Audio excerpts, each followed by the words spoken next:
कोल्हापुरात रिक्षा चालवून उदरनिर्वाह करणाऱ्या एका रिक्षा चालकाच्या बाबतीत दुर्दैवी घटना घडली आहे। नेहमीप्रमाणे भाजी मंडईपासून विक्रेत्यापर्यंत भाजी पोचवत असताना अचानक स्वतःच्याच रिक्षात त्याच्यावर काळाने घाला घातला। रिक्षा चालवत असताना आलेल्या तीव्र हृदयविकाराच्या झटक्याने रिक्षा चालकाने आपले प्राण सोडले आहे।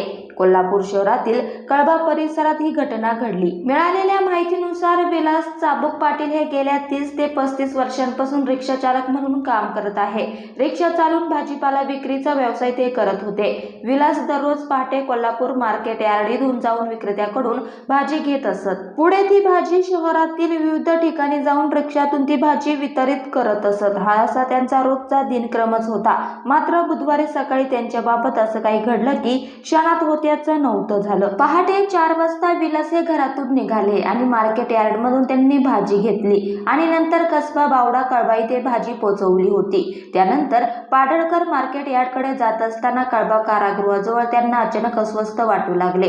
त्यामुळे लगेच त्यांनी रिक्षा रस्त्याकडे थांबवली। रिक्षामध्येच असताना त्यांना हृदयविकाराचा तीव्र झटका आला आणि ते खाली कोसळले। सकाळी मॉर्निंग वॉकला आलेल्या नागरिकांनी हे पाहिल्यानंतर तातडीने 108 रुग्णवाहिका बोलून त्यांना खासगी रुग्णालयात उपचारासाठी नेले। पुढे बेशुद्ध अवस्थेत त्यांना CPR इथे पाठवण्यात आले। मात्र उपचार सुरू होण्याआधीच त्यांचा मृत्यू झाल्याचे डॉक्टरांनी सांगितले।